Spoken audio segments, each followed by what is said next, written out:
Indoco remedies integrated research oriented pharma company है। 55 देशों में मौजूदगी है इस कंपनी की और अलग अलग सेगमेंट्स में मजबूत ब्रांड पोर्टफोलियो के साथ 9 घरेलू मार्केटिंग डिवीजन है। 300 से ज्यादा साइंटिस्ट कंपनी के लिए काम करते हैं। 6000 से ज्यादा कर्मचारी है कंपनी के पास में। आइए मुलाकात करते हैं कंपनी की मैनेजिंग डायरेक्टर अदिति करे पाणिंदीकर हमारे साथ कार्यक्रम में शामिल हो रही हैं, जो कि ओयो स्टेट यूनिवर्सिटी यूएसए से फार्मेसी में बैचलर्स और मास्टर्स की डिग्री हासिल कर चुकी है और पेटेंट लॉ और प्रैक्टिस के सेक्टर में काफ़ी कुछ आपने एजुकेशन की है। अदिति जी, बहुत बहुत स्वागत है आपका। धन्यवाद जीवित के लिए समय देने के लिए। नतीजों के साथ आप शुरुआत करते हैं। पहले एक बार हमारे दर्शकों को जल्दी से नतीजे बता दूं कंपनी के जो कल आए हैं। आय 34% बढ़कर आई है, 409 करोड़ रुपए।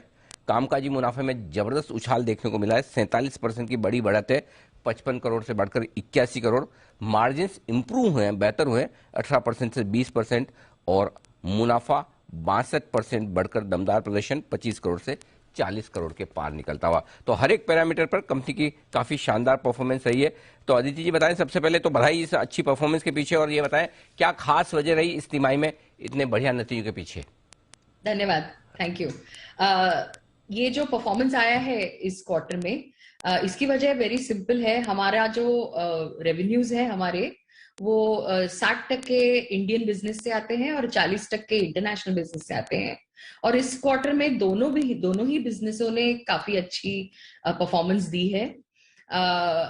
इंडिया में हमारी कई ब्रांड्स हैं जो वेरी वेल इस्टेब्लिश्ड है और उन सब प्रोडक्ट्स ने बहुत अच्छी तरह से परफॉर्मेंस दिया है।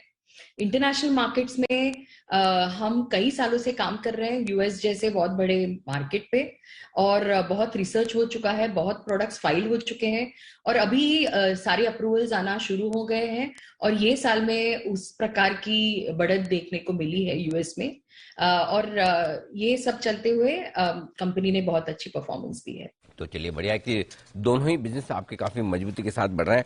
मार्जिन्स भी 20% बढ़कर आए ऐसे समय में जब ज्यादातर कंपनियां इस वक्त मार्जिन मेंटेन भी नहीं कर पा रही हैं। बढ़ाना तो बहुत मुश्किल की बात है और ये मार्जिन्स मेरे ख्याल से लगभग आपके हाईएस्ट लेवल के आसपास हैं।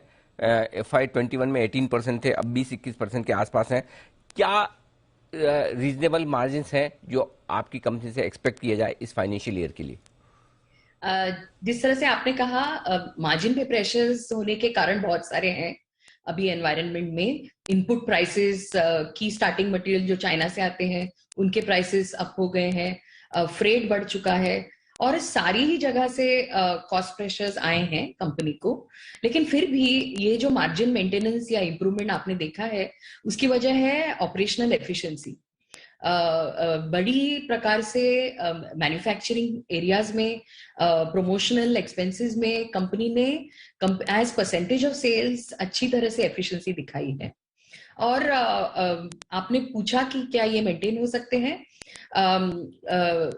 फॉर अनदर क्वार्टर, 1 या 2 क्वार्टर के लिए इस तरह के मार्जिन्स हम श्योरली मेंटेन कर पाएंगे। आगे चल के अगर ये सिचुएशन इंप्रूव हुआ तो मार्जिन्स इससे भी बढ़ सकते हैं। Okay, wonderful. बड़ा कॉन्फिडेंट स्टेटमेंट है कि 2 क्वार्टर तो मेंटेन कर ही पाएंगे और आगे और इम्प्रूव करने की गुंजाइश बनती है। टॉप लाइन मजबूत दिख रही है, तो ये बताएं कि इस साल के लिए रेवेन्यू ग्रोथ का आप क्या टारगेट लेकर चल रहे हैं, कितना % बढ़नी चाहिए? जैसे मैंने कहा 60% टॉप लाइन इंडिया से आती है और इंडियन फार्मा मार्केट जो है लास्ट ईयर बड़ी विचित्र प्रकार से बिहेव कर चुका है कोविड की वजह से। 3 या 4 महीने ऐसे थे जिसमें 80-90% ग्रोथ भी मिली है और बाकी भी ऐसे कुछ मंथ्स थे जिसमें बहुत कम।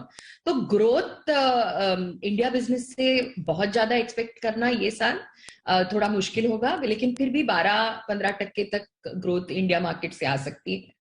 और यूएस और यूरोप जो 40% हमारा बिजनेस है, तो यूएस स्मॉल है अभी साइज में और उसे बहुत फास्ट ग्रो करना है, तो वहां हम 40% ग्रोथ एक्सपेक्ट कर सकते हैं। यूरोप जो थोड़ा सा 270 करोड़ का बिजनेस है ये साल, और वो 20% से बढ़ेगा। ओके, तो 18 से 20% तक की ग्रोथ आपके यूएस मार्केट से आने की उम्मीद है, 15% के आसपास घरेलू बाजारों से। अच्छा, ग्रोथ है, रेवेन्यू आपको बढ़ाना है, तो फिर क्या कुछ कैपेसिटी बढ़ाने की सोच है, नया निवेश, कुछ कैपेक्स प्लान है आपके? प्लान्स हैं। लेकिन अगर कैपेसिटी की बात की जाए तो कंपनी, मैंने जैसे कहा, बहुत सालों से इन्वेस्टमेंट चालू है यूएस और यूरोप में प्रोडक्ट्स फाइल करने के लिए, और कैपेसिटीज हमारे पास हैं। तो मुझे नहीं लगता कि आगे चल के 2 सालों के लिए हमें कैपेसिटी क्रंच आएगी, लेकिन उससे आगे आ सकती है। उसके लिए ड्राइंग बोर्ड पे कंपनी के प्लान्स हैं। और स्पेसिफिकली जो स्टेराइल फॉर्मुलेशंस हैं, ऑफ्थैल्मिक्स, इंजेक्टेबल नीश प्रोडक्ट्स जिसको कहते हैं यूएस के लिए, वहां कैपेसिटी बढ़ानी पड़ेगी 2-3 सालों के बाद। एपीआई जिसे कहते हैं, बेसिक बल्क ड्रग जहां बनता है, वहां कैपेसिटी बढ़ाने की जरूरत पड़ेगी, वहां कंपनी इन्वेस्ट करेगी। लेकिन कैपेसिटीज की डेफिशिएंसी अभी नहीं आएगी 1-2 सालों के लिए। तो कैपेसिटी है अभी आपके लिए, रेवेन्यू ग्रोथ जो आप लाना चाहते हैं। अब कुछ नए प्रोडक्ट्स के बारे में बताएं, किस तरह की पाइपलाइन है, क्या लॉन्चेस आप देख रहे हैं। अभी हाल ही में अप्रैल के पहले हफ्ते में आपने एक अप्रूवल मिली है इंजेक्शन के लिए, लेकोसामाइड, अगर मैं सही प्रोनाउंस कर रहा हूँ तो। Cyclopamide, yes. हाँ, तो उसके बारे में बताएं, कैसा मार्केट है और आगे क्या प्लान्स है। हाँ, तो लैकोसामाइड के लिए हमें 2 अप्रूवल्स मिले यूएस में एनडीए के लिए। लैकोसामाइड टैबलेट्स जो है उसकी मार्केट साइज बहुत बड़ी है, $1.6 बिलियन है वो मार्केट साइज, जिसमें हमने एंट्री की है। और पैटेंट जिस दिन एक्सपायर हुआ उस प्रोडक्ट का, उसी दिन हमें अप्रूवल मिला। और लैकोसामाइड इंजेक्शन जो छोटी है, साधारण अराउंड 50 मिलियन यूएस, वहां हमें we are the only generic approved yet and first generic. तो ये बहुत बड़ी बात होती है यूएस में। जब आप फर्स्ट जेनेरिक बनते हो तो आपका मार्जिन और मार्केट शेयर मिलने की एक्सपेक्टेशन ज्यादा होती है। उसके आगे हमें एसिटाइलसिस्टीन इंजेक्शन के लिए भी अप्रूवल मिला ये साल। ये यूएस मार्केट्स की इंट्रोडक्शंस के बारे में है। इंडिया बिजनेस में भी हमने बहुत स्पेसिफिक और नीश अच्छे प्रोडक्ट इंट्रोड्यूस किए हैं। जुबिट्राल ब्रांड नेम एक प्रोडक्ट है जिसने 2 महीनों में 1 करोड़ का सेल किया है आफ्टर लॉन्च। इट्राकोनाजोल मार्केट है, 860 करोड़ का मार्केट है, और हमारा जो प्रोडक्ट है वो डिफरेंशिएटेड है।